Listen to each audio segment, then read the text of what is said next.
Talvez estejamos um pouco atrasados, ou na hora certa, afinal o tempo é relativo. Meu nome é Juan Carlos, sejam bem-vindos ao meu canal de livros e estou aqui para te contar sobre o futuro, ciência e tecnologia e seus impactos.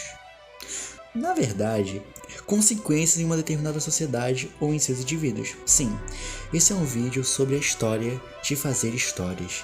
E agora, com muita empolgação, vamos contar a história da ficção científica.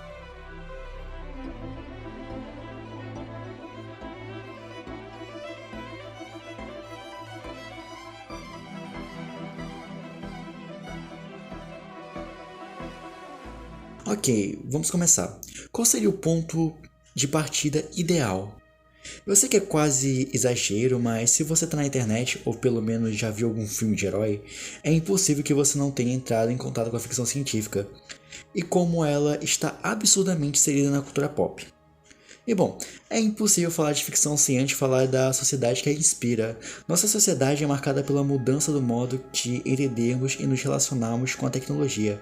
As tecnologias de hoje, principalmente com o invento da internet e de aparelhos móveis como o celular, fazem a gente ver o mundo de uma forma completamente diferente de todas as gerações que vieram antes de nós. E por meio disso, a velocidade de informações que nós temos é simplesmente gigantesca. Nesse contexto, uma reflexão particular pode ser feita.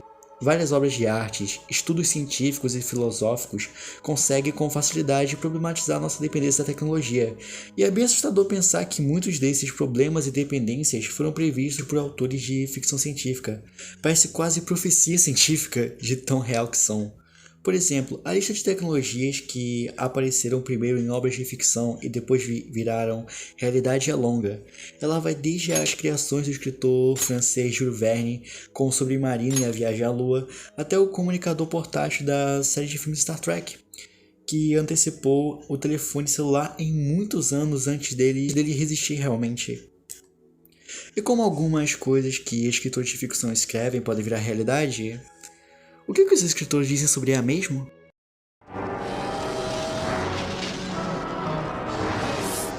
A ficção científica teve sua origem no início do século XIX, a partir do imaginário tecnocientífico e das mudanças promovidas pela Revolução Industrial. Apenas no século XX surgiu o nome ficção científica. Durante muito tempo foi considerado um gênero menor. A ficção científica se encaminhava para um público específico. Grupos que gostavam de revistas pulp, escritores e editores e, claro, os nerds. A partir da década de 60 e 70, a ficção científica conseguiu ultrapassar sua bolha, sendo consumida pelo mundo. Suas obras são sempre recheadas de muita criatividade e muitos assuntos atuais, mesmo tentando sempre imaginar o futuro, e com tudo isso a ficção científica foi conquistando e conquista até hoje novos leitores.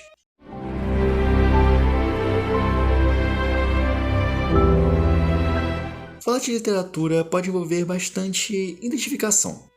Na ficção científica não é diferente. Esse gênero vem se tornando muito popular e conquistando cada vez mais leitores ao longo dos anos. E não é só entre pessoas que se interessam por ciências. Definir exatamente onde foi seu início não é simples. Existem algumas obras muito antigas que já trazem alguns elementos que encontramos nas publicações atuais de ficção científica, como por exemplo Viagem no Tempo, Seres Alienígenas, Viagens à Lua, entre outros, sagas espaciais. No entanto, esses fenômenos estavam ligados geralmente a alguma forma de magia e não à ciência, por isso não se encaixam perfeitamente no gênero de ficção científica. Então definir exatamente onde foi seu início, sua evolução, é uma tarefa complicada para dizer o mínimo. Mas o romance que sempre é referenciado entre os marcos iniciais da ficção científica é um clássico de terror.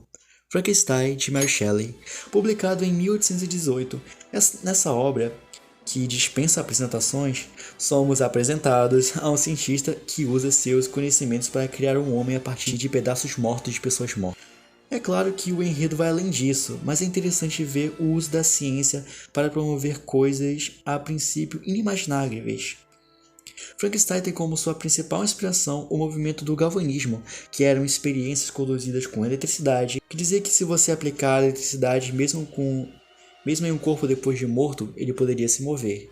E aí veio a inspiração para Mary Shelley construir o seu romance.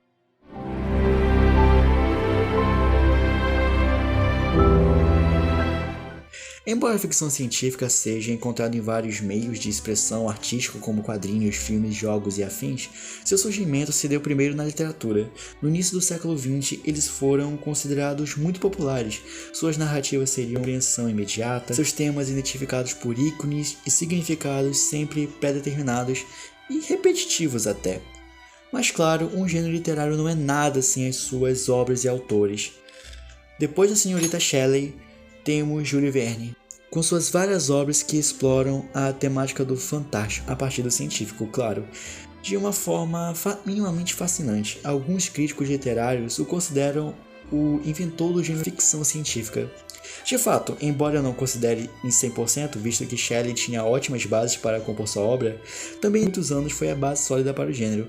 Viagem ao Centro da Terra é um livro lançado em 1864 e é simplesmente considerado um clássico do gênero. É uma obra que leva o leitor dentro de uma emocionante aventura narrada em primeira pessoa por Axel, um garoto que participa do percurso do Centro da Terra, realizado graças a um manuscrito decifrado pelo próprio.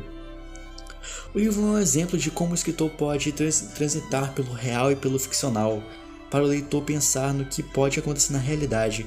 O trabalho de Verne foi digno para discutir em seus livros certos assuntos científicos, os quais ainda não se sabiam em sua época. E ele não parou por aí. Em 20.000 Léguas Submarinas, ele trata de um aterrador monstro marinho com o objetivo de encontrar um animal, organizando uma expedição marítima na fragata americana Abraham Lincoln, no qual seguiu o capitão Farragut. Eu peço desculpas porque, como ele é francês, os nomes que ele escolhe para o personagem são sempre muito complicados. Então, por favor, se eu falar errado, por favor, relevem. O arboador canadiano Ned Land, o professor francês Pierre Aronnax e seu ajudante Cossiel.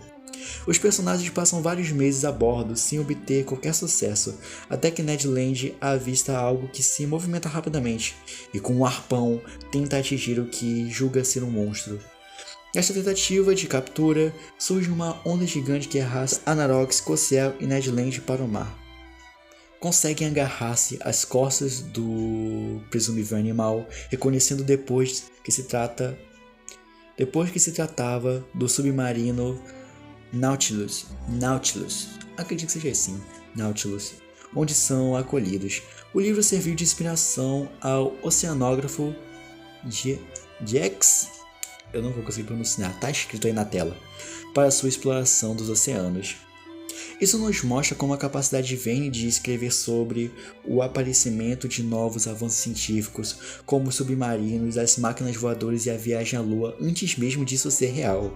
Existem outros autores e obras do mesmo período que também podem ser exemplos desse tipo de literatura. Entretanto, nenhum deles se declarou como autor de ficção científica, pois esse ainda não era o termo usado. De fato, a maioria ainda não sabia que ia ocupar esse lugar na história. Mas antes de irmos para o século XX, precisamos falar dele, H.G. Wells. Com suas obras basicamente definiram as primeiras coisas que associamos à ficção científica. É possível encontrar nas primeiras obras de Wells situações que fogem da explicação racional, naturalmente quando assim confrontadas. Novamente, alguns pesquisadores consideram o pai da ficção científica.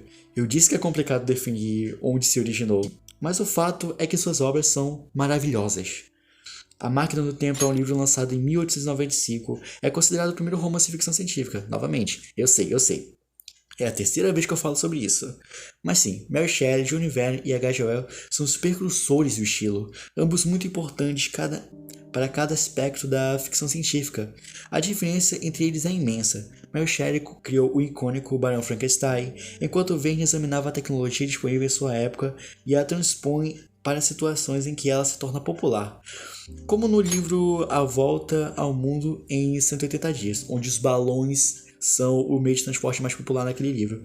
E o Wells toma da ciência apenas a retórica e propõe situações simplesmente fantásticas. Cada um deles foi muito importante para o estilo, e a ficção científica é o que é graças a esses três.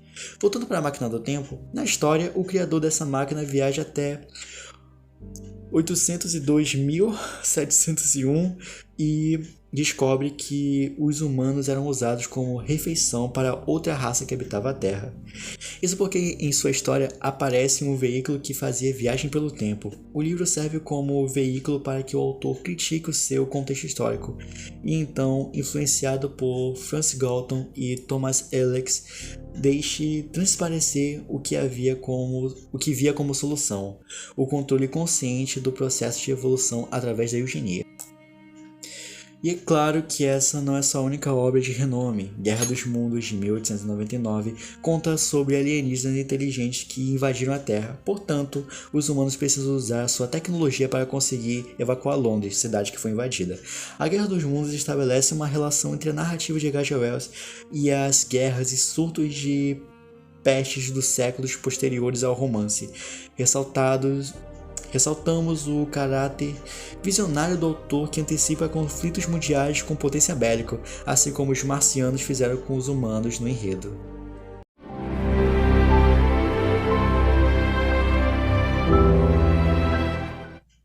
Na década de 20 e início dos anos 30, as histórias de ficção científica já tratavam de temas relevantes da época, como crise energética, superpopulação, energia atômica, televisão, computadores, mutações e transplantes de órgãos.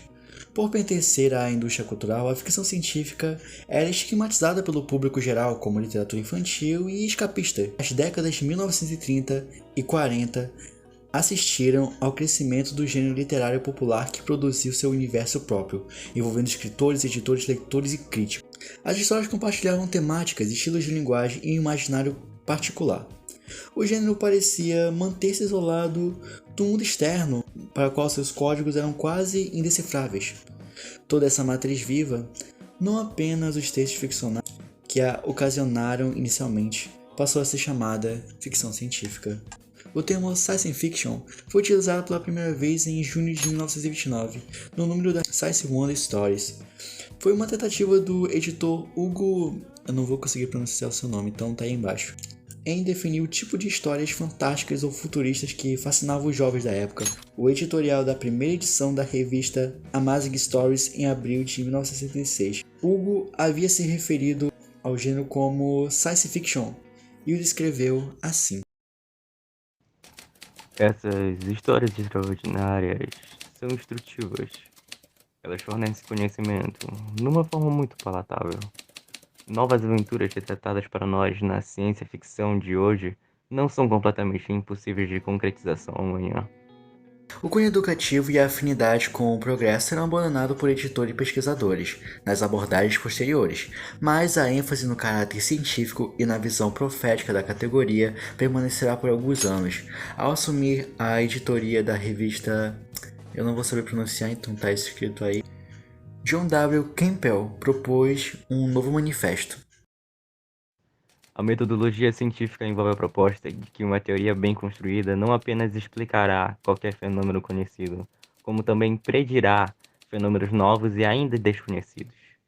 A ficção científica tenta escrever sobre a forma de uma história como os resultados seriam quando aplicados não apenas às máquinas, como também à sociedade humana. Campbell Jr. foi um dos maiores responsáveis pela disseminação da categoria na década de 1940. Revelou uma geração de autores que vieram a construir o primeiro time de ficção científica clássica americana.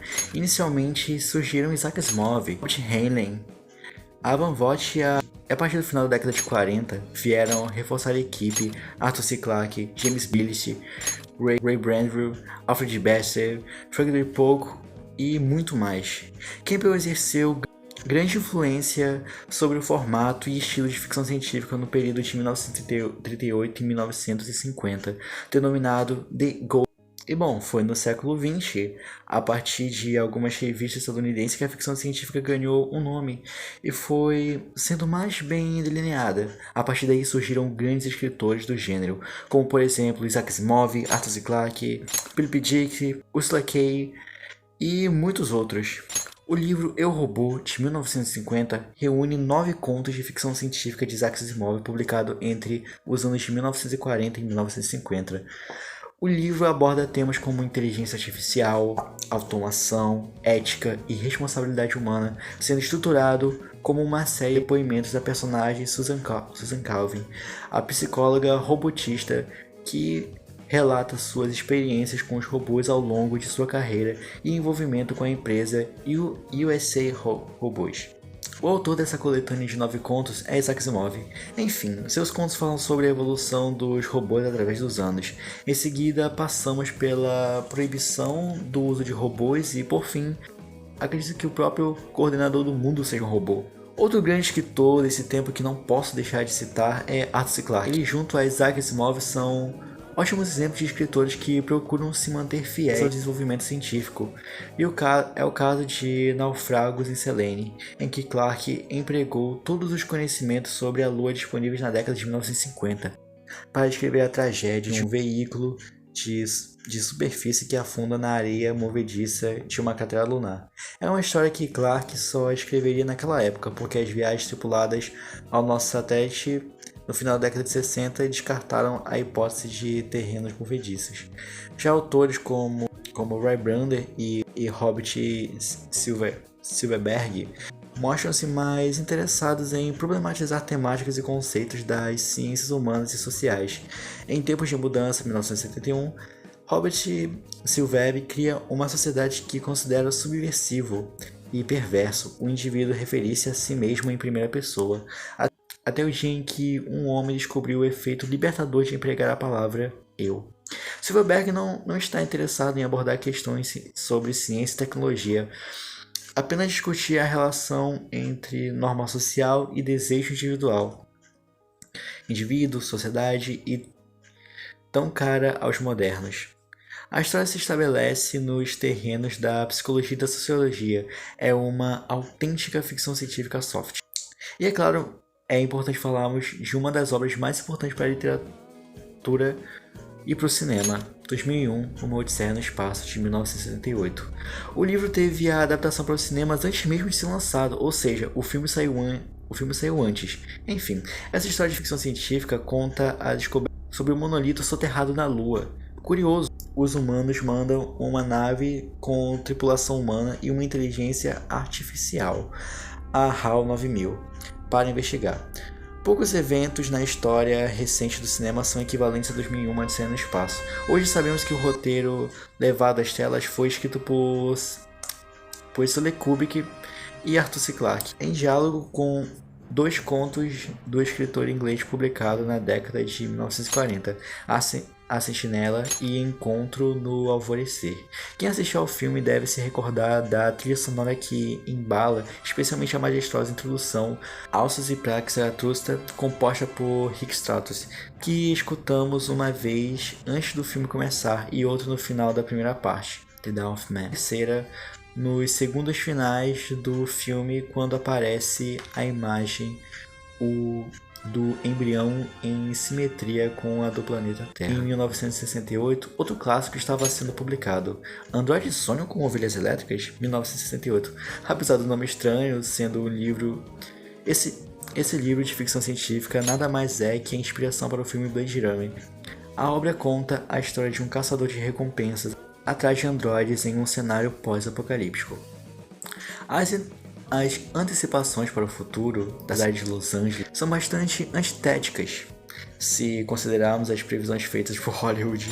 Se por um lado o filme Hair de 2013 apresenta uma atmosfera mais promissora e amigável, por outro lado, tanto no filme Blade Runner quanto de Philip K. Dick, Android Sonham com Ovelhas Elétricas, Ridley Scott se baseou para fazer o seu filme, retrata uma cidade mais apocalíptica e caótica. É interessante compararmos essas duas Los Angeles tão distantes entre o futuro estetizado de Hair e a caótica de Android Sonham com Ovelhas Elétricas, fazendo assim uma breve comparação das semelhanças e diferenças, refletindo sobre a função da tecnologia e o design nas obras. No ano seguinte, em 1969, a ficção científica iria além de explorar o palpável e apresentar novas realidades, apesar dessas características serem importantes. Nesse sentido, o daqui, Li Guin, me desculpe se eu estiver pronunciando errado, realmente. Uma das autoras mais aclamadas do gênero traz uma reflexão muito interessante no prefácio de um de seus livros, A Mão Esquerda da Escuridão. A escritora vai nos dizer que a ficção científica não prevê, descreve. Ela seria uma espécie de experimento mental, que não tem o objetivo de prever o futuro, mas de descrever o mundo atual. Aquilo que já habita a mente do homem, a nos convidar a pensar na ficção científica, não em termos de extrapolação preditivo de um experimento de pensamento, mas talvez Úrsula nos guia a uma leitura de romance aberto às complexidades, à inquietação, que dizem respeito muito mais ao tempo presente do que ao tempo futuro. Para Úrsula, é mais ou menos assim. Numa história concebida como um experimento mental, a complexidade moral própria do romance moderno não precisa ser sacrificada, nem existe nela um beco sem saída inerente. O pensamento e a intuição podem mover-se livremente dentro dos limites estabelecidos pelas condições da experiência e que, na verdade, podem ser muito amplos.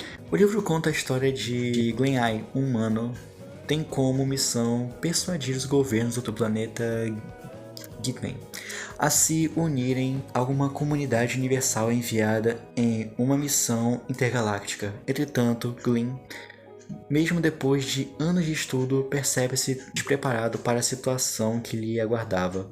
Ao entrar em contato com uma cultura complexa, rica, quase medieval e com outras abordagens em relação entre os gêneros, Glenn perde o controle da situação. É humano demais e, se não conseguir repensar suas concepções de feminino e masculino, correrá o risco de destruir tanto a missão quanto a si mesmo. E chegando nos dias atuais, em 1979, o Guia do Mochileiro das Galáxias, de Douglas Adams, que fez uma série de livros e faz sucesso até os dias atuais. Aliás, essa obra de ficção científica foi adaptada de um programa de rádio que o escritor Douglas Adams tinha escrito na época. Enfim, o Guia do Mochileiro das Galáxias conta as histórias espaciais de dois amigos que fogem em uma nave alienígena da destruição da Terra. Assim, parece muito apropriado que o genial escritor Douglas obcecado com esses aspectos. Em qualquer outro contexto, ele não pareceria alguém tão ansioso em encontrar uma xícara de chá através de galáxias, mas a própria situação absurda em que ele se encontra, o Guia do Mochileiro das Galáxias, o força a se agarrar a algo simples e compreensível em um lugar onde tudo parece absurdamente complexo e inexplicável.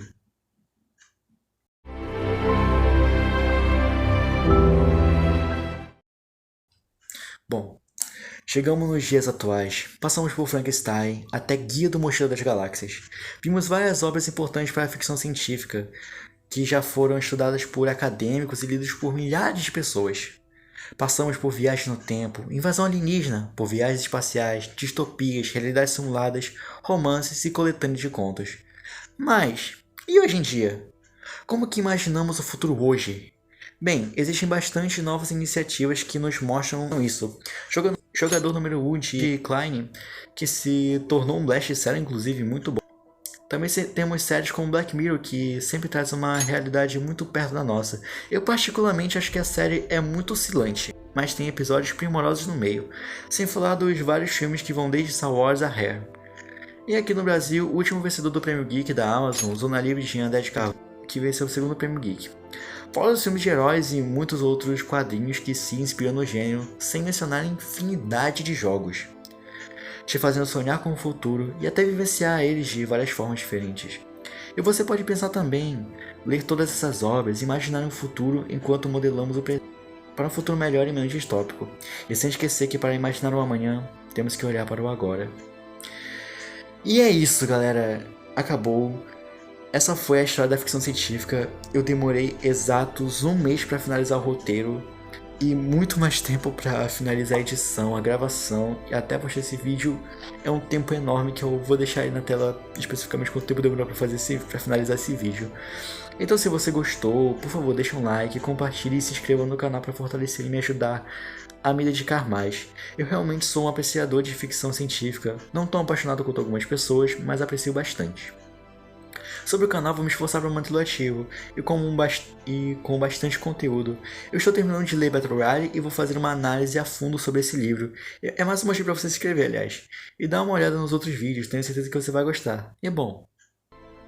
De volta à leitura.